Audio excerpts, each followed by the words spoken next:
Assalamualaikum warahmatullahi wabarakatuh. Berjumpa lagi dengan saya Yogi Nurul Mauji di channel Gineta SN.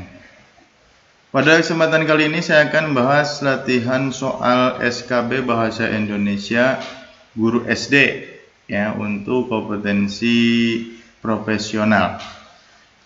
Namun sebelumnya jangan lupa klik tombol like, subscribe dan tanda lonceng. Oke, kita mulai nomor 1.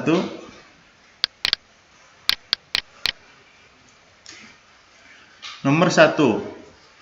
Status sosial dan latar belakang budaya yang berbeda dari setiap anggota masyarakat memunculkan adanya idiolek, dialek, dan ragam bahasa.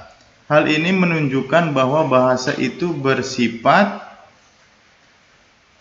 A. konvensional, B. unik, C. dinamis, D. bervariasi, E. produktif. Jawaban yang betul adalah D. bervariasi. Ya. Jadi setiap anggota masyarakat suatu bahasa ya biasanya terdiri dari berbagai status sosial dan latar belakang budaya yang tidak sama sehingga bahasa yang digunakan menjadi variasi. Ada 3 istilah dalam variasi bahasa. Yang pertama yaitu idiolek, ya, ragam bahasa yang bersifat perorangan. Dialek, variasi bahasa sekelompok anggota masyarakat pada suatu tempat atau suatu waktu. Ragam, variasi bahasa yang digunakan dalam situasi tertentu, ya, ada ragam baku dan ragam tidak baku. Munculnya variasi bahasa tersebut menunjukkan bahwa bahasa bersifat variasi. Oke, lanjut. 2. Seorang penyair memilih kata-kata tertentu sesuai dengan maksud dan perasaan yang ingin disampaikannya ketika menulis puisi. Fungsi bahasa yang digunakan oleh penyair tersebut adalah bla bla bla. A. Fungsi ekspresi, B. Fungsi adaptasi, C. Fungsi informasi, D. Fungsi integrasi, E. Fungsi kontrol sosial. Jawaban yang betul adalah A. Fungsi ekspresi. Jadi sebagai alat komunikasi bahasa mempunyai fungsi sebagai berikut. Ada 4. Yang pertama fungsi informasi, bahwa bahasa berfungsi untuk menyampaikan informasi timbal balik antara anggota keluarga maupun anggota masyarakat. Yang kedua, fungsi ekspresi diri, menyalurkan perasaan, sikap, gagasan, emosi, atau tekanan-tekanan pembicara. Ketiga, fungsi adaptasi dan integrasi, yaitu menyesuaikan dan membaurkan diri dengan anggota masyarakat. Yang keempat, fungsi kontrol sosial, yaitu berfungsi mempengaruhi sikap dan pendapat orang lain. Oleh karena itu, ketika penyair memilih kata-kata yang sesuai dengan maksud dan perasaannya, tergolong ke dalam pemakaian bahasa yang memiliki fungsi ekspresi. Oke, lanjut. Nomor 3. Ani, peserta didik kelas 3 SD, sudah bisa berbicara dengan lancar dengan jumlah kata bisa sampai 12 kata dalam satu kalimat. Ani juga sudah dapat memahami penjelasan guru di kelas, sehingga mampu mengikuti pelajaran dengan baik. Hal ini menunjukkan bahwa Ani berada pada fase bla bla bla. A. Pragmatik, B. Semantik, C. Sintaksis, D. Morfologis, E. Fonologis. Jawaban yang betul adalah semantik. Penjelasannya, fase pengolehan bahasa anak ya sebagai berikut.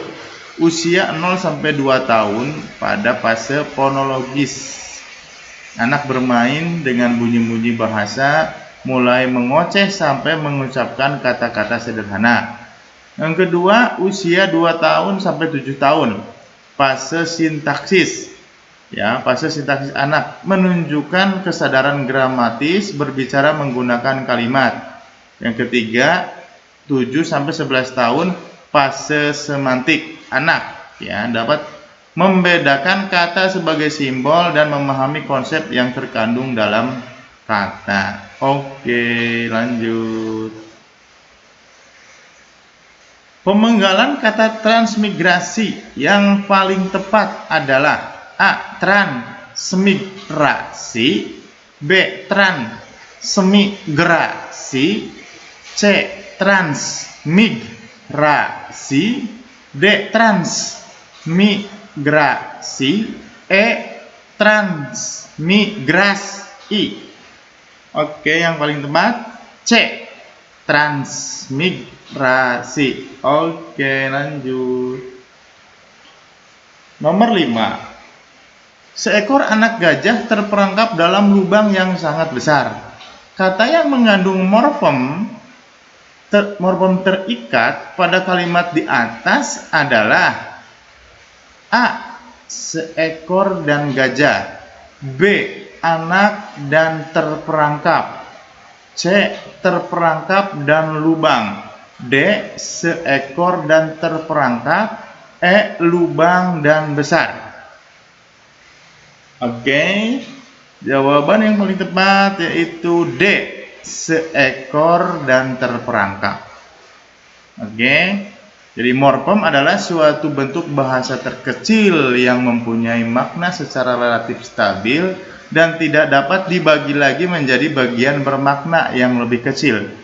Morfem dapat ditemukan dengan cara melakukan pemotongan pada suatu bentuk bahasa dalam gurung kata. Contohnya pemotongan pada kata melihat, ya, melihat. Nah, jika dipotong lihat, ya, kata lihat dipotong lagi jadi lihat.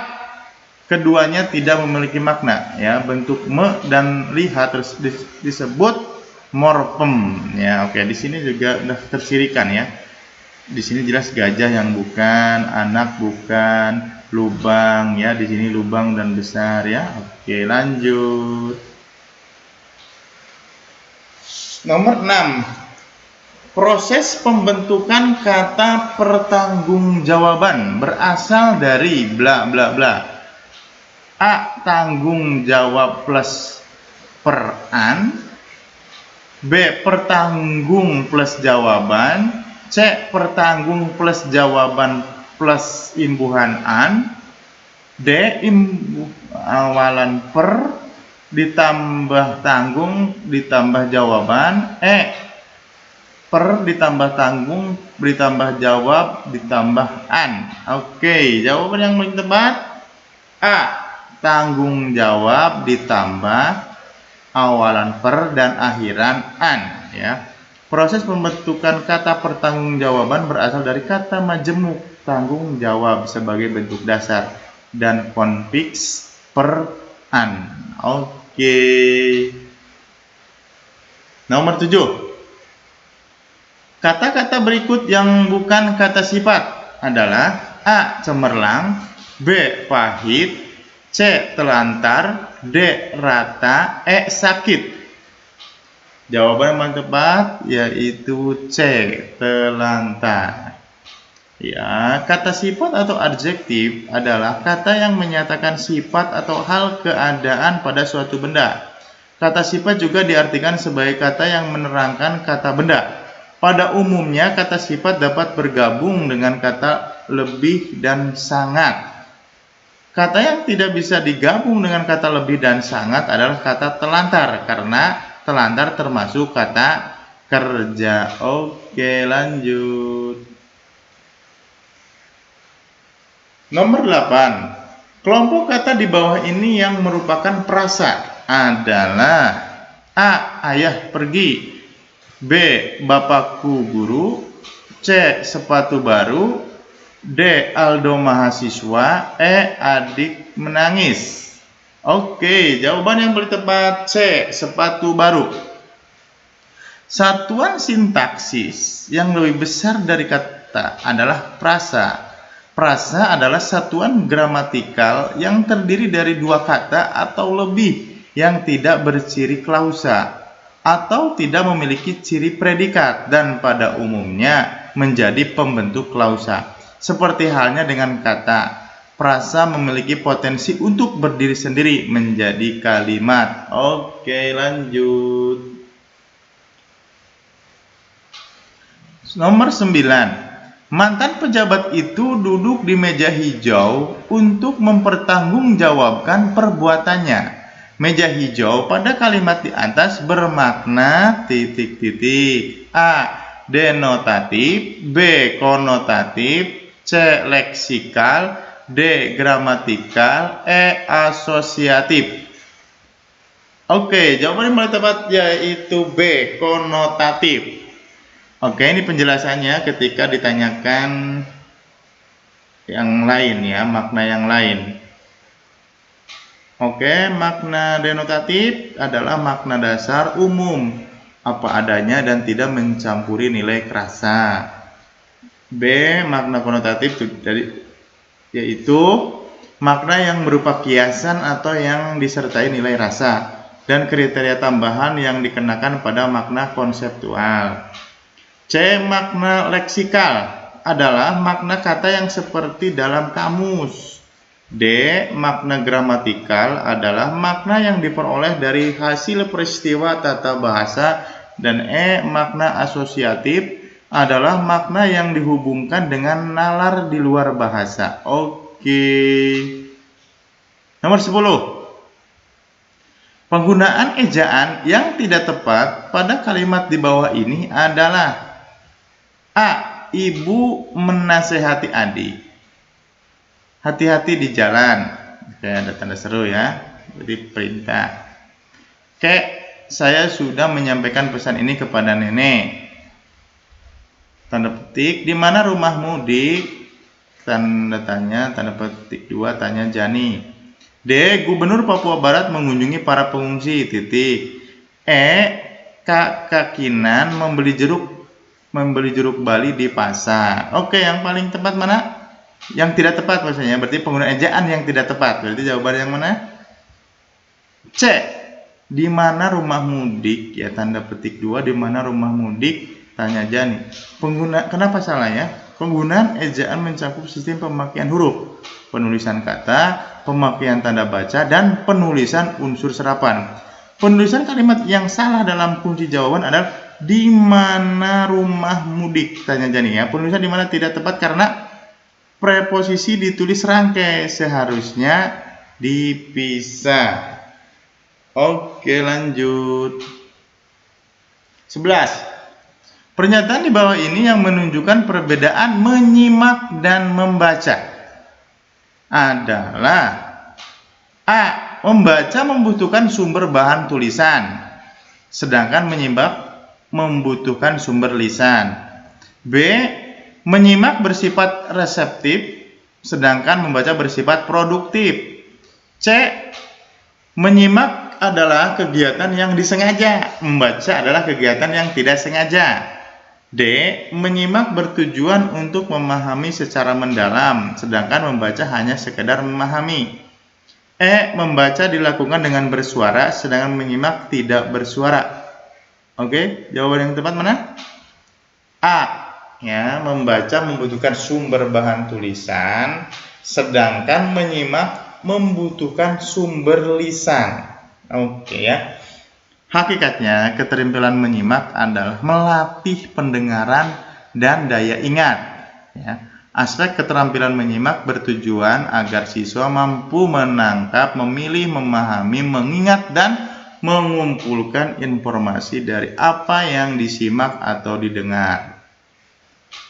Menyimak adalah suatu proses kegiatan mendengarkan lambang lisan dengan penuh perhatian, pemahaman, apresiasi, serta interpretasi untuk memperoleh informasi. menangkap isi, serta memahami makna komunikasi yang tidak disampaikan oleh si pembaca melalui ujaran atau bahasa lisan.